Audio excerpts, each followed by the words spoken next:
Located in the majestic Appalachian Mountains near Virginia's border with West Virginia, Norris Screen and Manufacturing has served for over 30 years as a beacon of innovation in American manufacturing. As part of the Elgin Equipment Group of companies, Norris Screen manufactures high-quality industrial screens used in the mining, power, and oil and gas industries. In recent years, Norris Screen has dramatically transformed their business to thrive in the new global economy. Guided by the fearless leadership of Plant Superintendent Mike Stilwell, they have achieved never-before-seen levels of responsiveness, productivity, and quality. This has put Norris Screen on a new trajectory that is creating opportunities for the business to grow into new markets and geographies. In 6 weeks, they accomplished more than any of our other companies, even the ones that had a lot of success, both from a financial standpoint and also an employee development and a culture change for the positive and the betterment. It improved our capacity, which allowed us to grow then, and even today we're still continuing to have those benefits from the increased capacity that was generated through Mike's fearless leadership. And I just remember being floored. Wow, we have found our shining star. And Mike was that.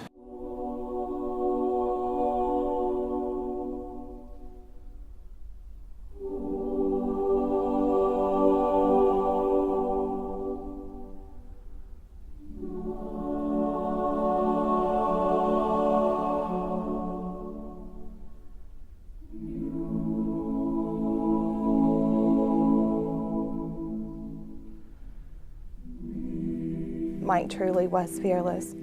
He not only was a fearless leader at work, but also a fearless leader in our home.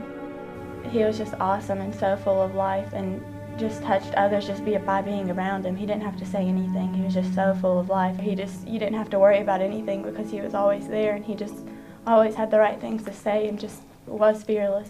My daddy was a hard worker at work and at home. He used to take me when he got home from work, and he'd let me ride my four-wheel through the mud, and he was a great father.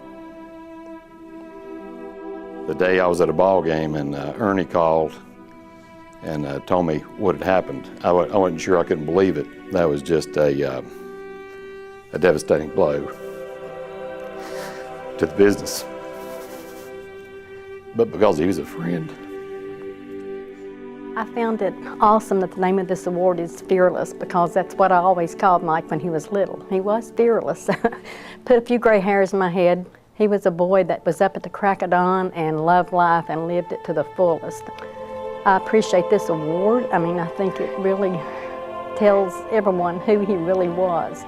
You know, he would do whatever it took, you know, to get the job done. He would do whatever it took to make it better. He cared about the quality, about the operation, and about the business. And Mikey always cared and was always cared about other people. And he was always trying to give you something. Mikey had on a shirt that had something to do with motorcycles, and I just made mention. I said, "Oh man, I like that shirt." Well, next thing I know, he goes to be excused and comes back with a long sleeve shirt on and gives me that sleeveless shirt. When they say he gives you the shirt off his back, I can honestly vouch for that. I think that he had a real ability to connect with people on a personal level, and I think that his connection with people, as well as some of those just attributes of people wanting to get behind him and be a learner himself, is what allowed him to really excel at being that fearless frontline leader. He really motivated the guys in the shop. He would get on the floor and work with them. I mean, superintendent, he was in there, he would get dirty right with them.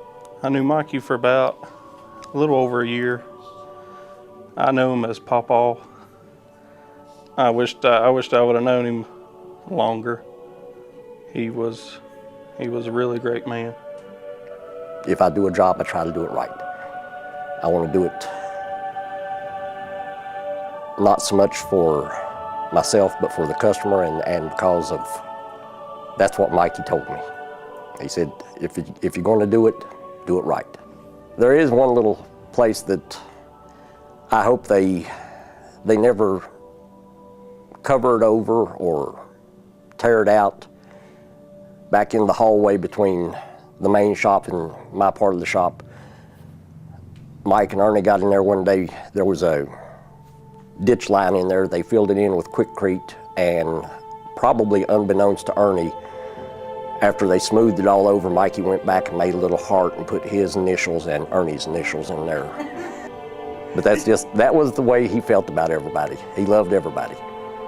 And I think everybody loved him. I know Mikey for 23 years, and he wasn't my friend or my boss, he was my brother. Oh, he was wonderful. He'd work you to death and try to help you. It was like working against 3 people when you only was one person. You'd argue and you'd fuss and carry on, and then he'd come over and tell you, I love you. There's just times that I can feel him around me, different times that I'm scared or I do have fear, and there's times that I think of him and I think of how fearless he was, and that gives me the confidence to go on. I was just calling to say I love you. You're not answering your phone. I'll call you after a while. It was the last voicemail he sent me, and he would always call me from work when he could, or we would shoot each other a text just to let each other know we loved each other. And Mike was very loyal to his wife Sherry and his 2 daughters. He would do anything for anyone, whether it was work-related or at home. He was the kind of individual that wanted to make other people's life better. I was very proud to witness Mike when he did get his green belt in Cincinnati, I believe in November of 2010. And you would have never known it was an individual that had trouble in his first huddle meeting. He was supposed to come to Cincinnati for a week, go back to Norris, do a project, and then come back to Cincinnati for another week, do a big report out on this project, stand up in front of his peers, stand up in front of his bosses, and talk about the success of his project.